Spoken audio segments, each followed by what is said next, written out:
Hi, Leo, Sun and Rising. Welcome to your October 2023 Astro Update. It's Rena here. So, here I am outside. Luckily, there's nobody around me. I wouldn't do this if there were.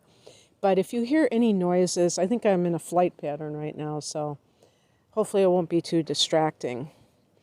But I have found that this is a great place to do some readings rather than being cooped up inside, trying to squeeze out the last good weather. Because when you live in the Midwest, it's those days start to get shorter. And so you want to enjoy it. Okay.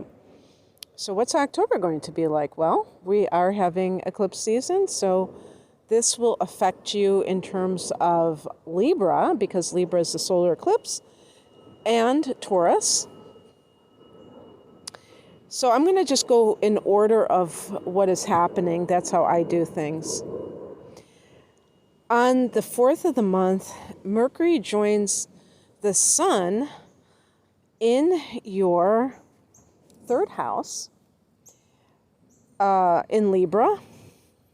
And this is Gemini's domain in astrology, so it's all about communication. It's all about teaching. It's all about learning new skills. It's all about communicating ideas. So this is considered the area of the media, and because of the internet, social media, and the internet in general. So these can be lit up for you, this area, and there might be some reason why you're talking to people more than usual. The third house is your siblings and other extended family members like aunts, uncles, and cousins, as well as neighbors in your local community. So you could be speaking up with those people for some reason, more than usual.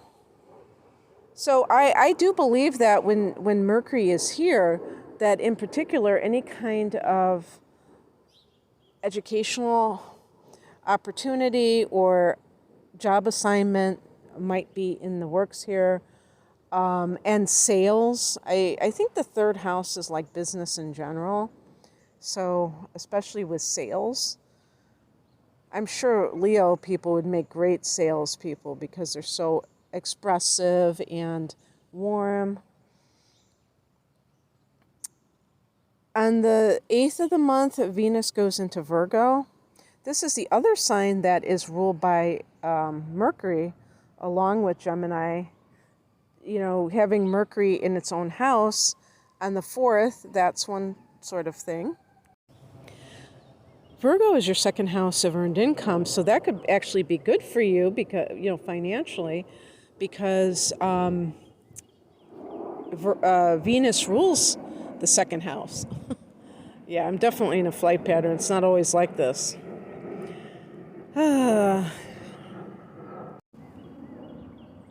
So you might see some kind of gain. Maybe you get a raise or something along those lines. The second house can also be possessions. So you might buy a big ticket item that you have wanted to buy, a luxury item, something that you don't necessarily need but you want. And the second house can be your self-esteem. So you might be actually feeling a boost when it comes to that. On the 10th, the 10-10 portal, as some people are calling it, Pluto turns direct. Now, Pluto has been in Capricorn, retrograding, and so it went into Aquarius briefly for probably about, I think, what was it, a month and a half, 2 months, and retrograded for several months, and now is in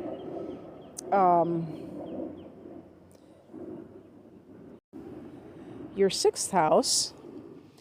And it's going to go, obviously it's going to go back into your 7th eventually, which is your opposite sign of Aquarius.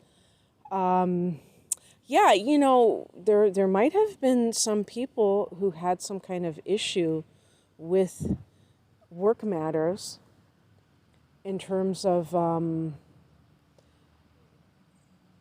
like the sixth house can be the workplace, and Pluto can be quite power hungry, or being dominated in the workplace yourself, the power struggles that go on sometimes.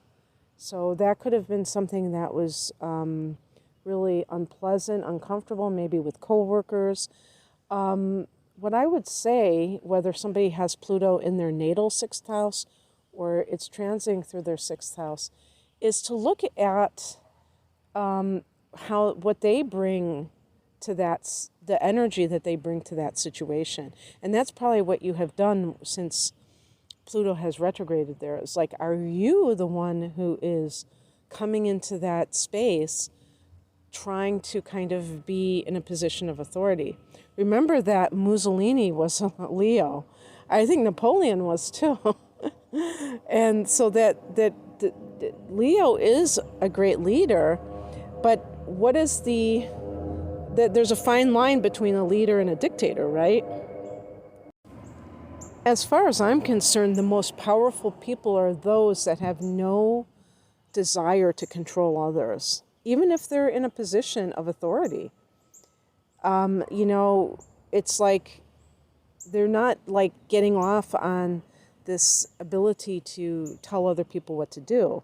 The great leader is somebody who nurtures other people's talents. And I think Leos make great leaders. They're designed to be a leader, but there has to be that balance. There has to be that understanding of where you begin and where somebody else ends and you begin, even when you are technically allowed to give them orders.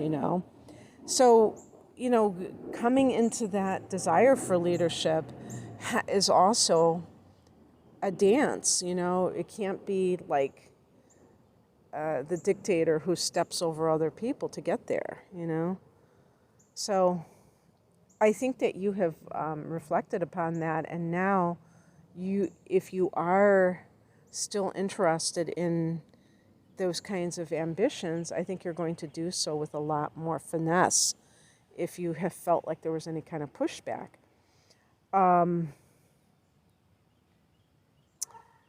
On the 12th, Mars goes into Scorpio, into this fixed sign.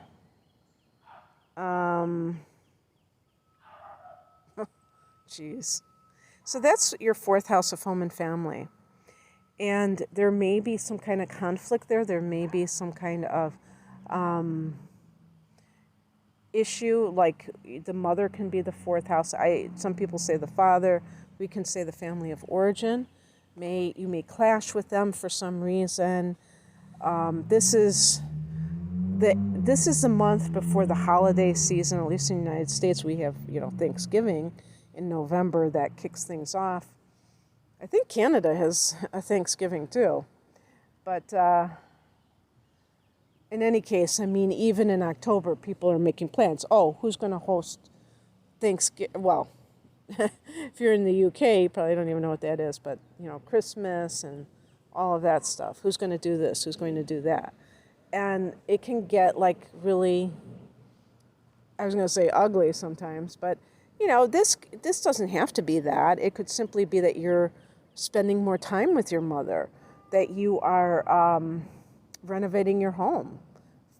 Mars can be like that construction work. So on the 14th, 2 days later, there's a solar eclipse at 21 degrees of Libra. So there we have it again. We have this third house that is being activated. And so this is really a great time for people who are writers or who want to be on the internet in some way, YouTube. Leo would be great for that because of your natural dramatic abilities and creative abilities. So definitely, think about that if that's something that you have been wanting to do. Don't This is the local area. So if you're thinking of moving, you may find that things are opening up for you locally, where you perhaps you thought you had to leave a certain area, and you realize that it's a big area. You don't have to leave totally because you were in one particular spot. I just think that this can give those people who are civic minded, or just like in terms of people that you could call them neighbors, even if they're not literal neighbors. They live in your community, like that community spirit. This is just good for social networking and things of that nature, but also for writing projects and other things that people are doing that have communication. Maybe public speaking, which is another thing that I think Leos would excel in because of the dramatic elements involved. So on the 22nd, Mercury goes into Scorpio, and that's the fourth house. So we already have Mars there. Now we have another personal planet, Scorpio. This is not unusual. However, because of that retrograde in the Mars retrograde in Gemini, it prevented you from having that area lit up by Mars in a timely fashion. So there may be something that is connected to the home that you needed to do, like maybe some repairs, or if you were going to put some kind of like an addition to your home or something like that. So now we have Mercury going in here, and that could be like documents, communications, negotiations, and what else? Contracts. That's what I meant by documents. Thinking, researching about properties, if that's something that you really are looking into. Then the very next day, the sun goes into this area, so that, you're ruled by the sun. So when the sun goes into a place, you sit up and take notice. Well, actually, it affects you. Or I should say it could affect you in a way where you become scorpionic and you're much more intense than usual. And then on the 28th, we have, and also because it is going into that fourth house, Mercury and the sun, you're thinking about the past even. This is Cancer's domain. So that it's very emotional, but you're also maybe nostalgic, or if, since Mars is here, you might be angry about something that you have learned or you've realized about your childhood, and that's part of the healing process, is to really see what happened and be able to sit with it and make sense of it.